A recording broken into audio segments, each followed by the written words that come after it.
as you have seen, several ideas came to our minds, our discussions. So I think we are opening the questions and answers in case you want to ask them something about their process or the discussions we had or whatever, because you have a lot of interesting things to ask, and we have a lot of interesting things to discuss on. We have a question over there. Super. Thanks. Hello. Christian made a comment that resonated with me, asking the question, is it art or just a beautiful visualization? And then I also just heard from you a very interesting point that art is making a connection between two disparate things that maybe you have not seen.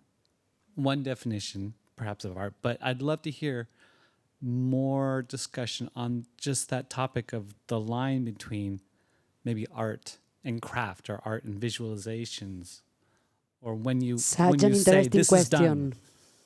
It's almost a political question. Such an interesting question that have been posed for several years and decades and centuries and For me, it's just been 20 years of figuring that out. I haven't found anything yet. I think the beauty of it is the world. Those worlds are blurring to each other, and there are. For me, the more important thing is that. Can you feel something? Can you provide an experience? Can you make it an educational thing for your kids? Can it wake you during the night? Do you feel something?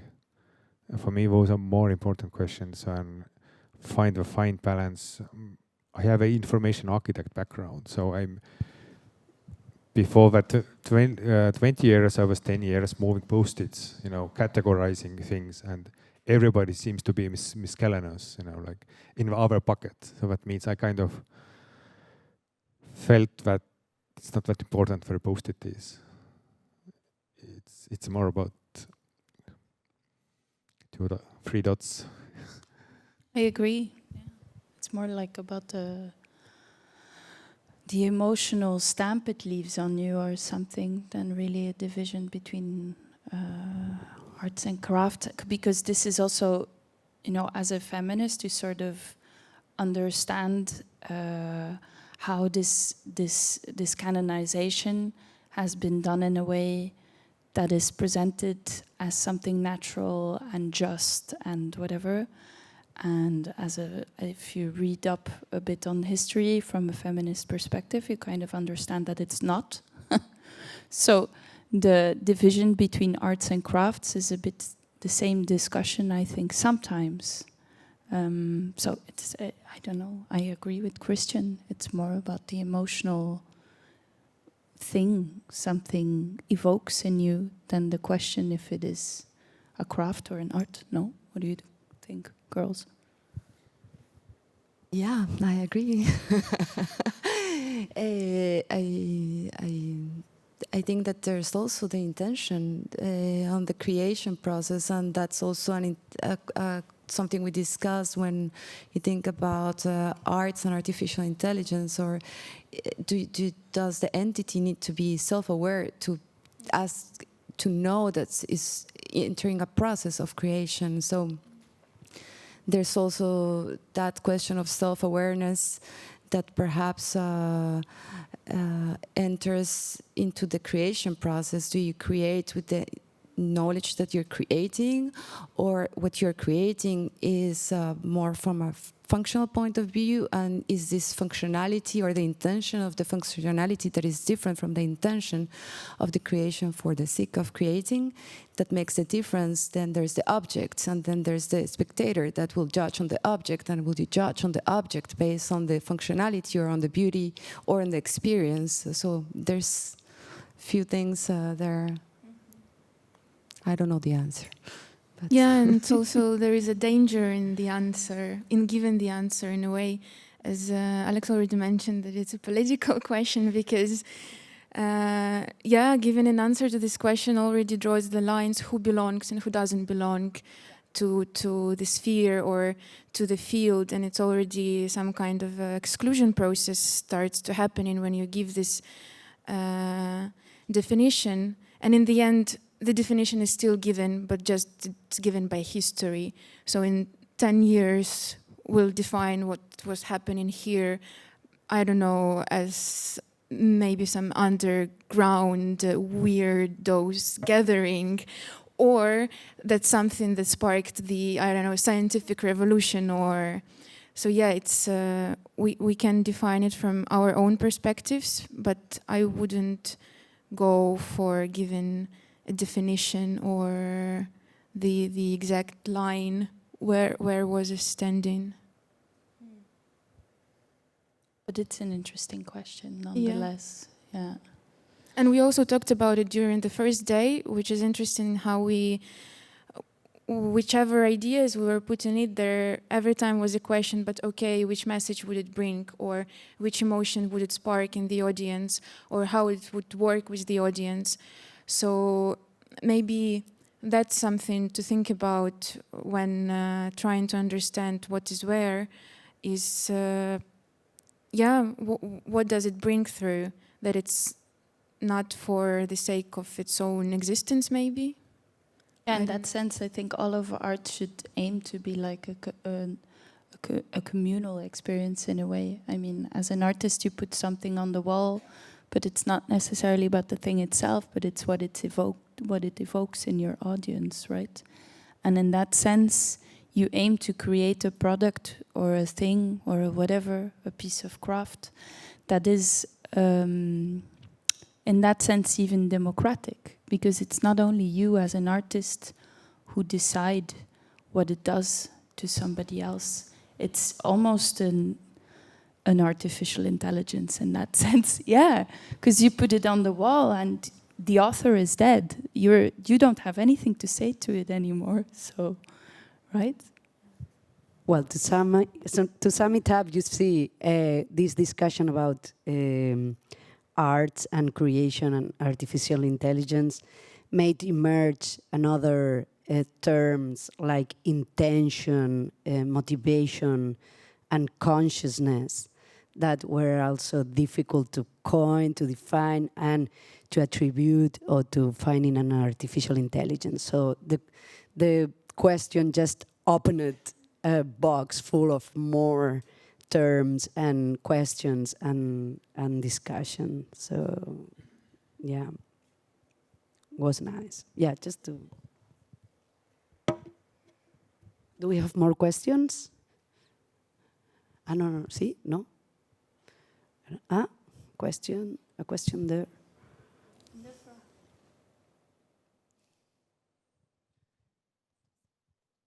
Maybe we can have a question what ends all questions.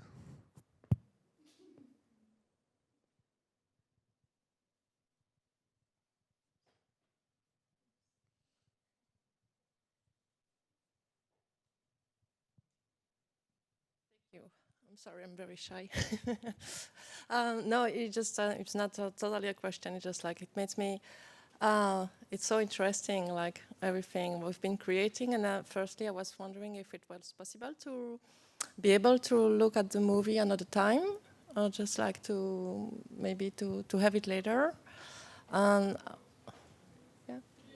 okay. You have our agreement. Yeah. Verbal agreement. Yeah. Okay. Pero podem posar l'altre cop. Secondly, only between the craft and the art, maybe there is very a fine line, and I think between in these 2 days we've been really diving a little bit into it, and I think one is just more fed by maybe the ego, and the other one is more fed of self. And ego being the experience that you have as a human being, the interaction, what feeds your interaction into the world, the connection that you made with the others. Maybe like craft is more linked with consciousness, and maybe a sense of self will be a little bit different than the ego itself. So I think both are very much interlaced. But I think it's the way you feed it with, and the way maybe you evolve with your art and craft that makes the frontier a little bit blurry, but still very present. It's just a reading. Thanks for that words. But I also like to think that the way we define the way we drew the line between arts and crafts in the field also creates different imaginary of an artist. Like if it's more artistic, it becomes more romanticized, and then it very often, unfortunately, creates also this imagery of suffering artist or The genius. the genius. Yeah. And then there is the craft that is more like down to earth or more related to the skills, or the commercial. And personally for myself, I like to put those two together, that the artist doesn't come without the skills, and that it still involves the same education, the same practice, and the same work practice and work ethics. And I think it's healthy. It could be healthy for people involved in the field to put those two together, because if the artist is perceived as a craftsman, then it creates also a completely different attitude to that person and to treatment of that person within the system of the society functioning that goes like from basic things like fees to like social position in the society also. I think it's even a friend of mine, and now her name escapes me, of course, Alexandra Crouwens. She wrote a really beautiful piece about this, I think it was published in Etc., about the artists actually working in the service industry. And I think that describes it even more, because if you talk about the craftsman, that implies that there is a product that is there. But I don't know, is that really the output of what we do? As Christian said, it's more about leaving an emotional stamp. And I think that can be very, very healing within a society where everything is goal-aimed. So I think, I don't know where this stands in the whole arts and crafts discussion, but I think as artists, you work in the service industry. That's what you do. You are in service of stories and people. And I would add that a colleague of mine asked in a coffee break, so how was this art process? And actually, I didn't have much to say having an art process. I explained to her that it's just a creative process, right? So what we all have been feeling, right? Whenever you're a writer or a bureaucrat in EU or anything really, you are starting with very little information, maybe just a vague idea or a task, whatever at hand. You have this expansion phase of different ways to take, especially in a group setting. You are having ideas, building on other people's ideas, expansion phase. Then you have this construction phase. You have to pick some ideas, maybe share responsibilities. Then it becomes not what to do, but how to do. So again, how to continue, what technique to choose, what kind of technology to choose, etc. To include AI, etc. A lot of possibilities. You have to pick one, you contract again. So this kind of movement of like same thing like your body, so many things in your body movies kind of expand, contract, matter. It's way more universal and applies. It's more democratic in a way. So okay, we applied it in an art context, mixed with some science, some design, some social sciences, political science, but it doesn't really matter. I'm educated, I've been educated for many years, and what I see is that I mostly work with people, adults, who coming to a class and saying, well, I'm not the creative, I can't do this X and Y, I can't draw, etc., etc. People are discrediting. Is it a problem of educational system? I don't know, but I really wish what we could have is just more creativity with AI, together with AI, or not, and everything happens. Everybody's creative. I truly believe it. I've seen it, and I really astonished how creative this team actually is. So thank you guys and girls. Okay, so just to close this panel, the video will be on the website, so you can see it again. Thanks for that. I want to thank you, the artists, for the super useful and interesting conversations we have been having these 2 days, even during lunch.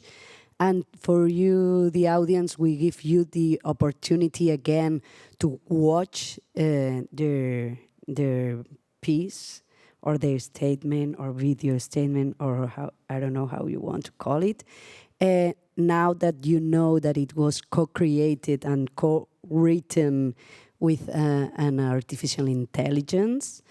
And yeah, that will be our closing, us closing the panel. So yeah, the last time we are going to see the film, and thanks for your time and your attention. So thank you. The cold and unfriendly voice filled her mind again. It was like she was looking into the eyes of a sea giant. Is there anyone else on board? There's Lithium. Long ago, when the volcanoes were alive and roaming the plains freely, Tunapa, the only female volcano, gave birth to a baby volcano, Kelamutu. One day, Tunapa had wandered into her water tanks, drunk in from the ocean, and was feeling stuporous. She and Kelamutu had sex, and an egg emerged. The egg later cracked, and a small hollow core was revealed to her descendants. For 2 days and 2 nights, Tunapa spent with the baby volcano, drinking in the steaming maw and feeling the rumbling on her back. Then the volcano took shape and her own features, the fine wrinkles and the creases, came to life. Tunapa looked down into the lava, and she could see herself reflected back at her. When Tunapa awoke, the volcano was gone. She sat up. Was it over? Stricken by jealousy, the male volcanoes stole her baby and banished it to a distant location. The gods punished the volcanoes by pinning them all to the earth. Grieving for the child that she could no longer reach, Tunapa wept deeply. Her tears and breast milk combined to create a giant salt lake, Salada Uyuni. And in this strange red landscape, she was finally able to express the love she felt for her baby. By this time, the entire world had heard of Uyuni. People flocked to the Salada Uyuni to see the bizarre, massive salt flat. The terracotta soldiers, eyes peering out, were now more than just a historical oddity to Uyuni. The terracotta army, this wall, this carving, had become Uyuni's identity, the concrete monument that connected them all. This was the Uyuni we see today. Perhaps it is just a sign that has been given to all of us, in the dreams that guide our lives. Perhaps it is Uyuni's proclamation, the age-old scream of a woman unable to reclaim her lost love. Perhaps it is the cry of a dead volcano, the deep groan of something being torn out of the earth and back into the sky. Not long after Uyuni was born, the mountains of lithium were revealed on the surface of the earth. Lithium is the Uyuni for all to enjoy.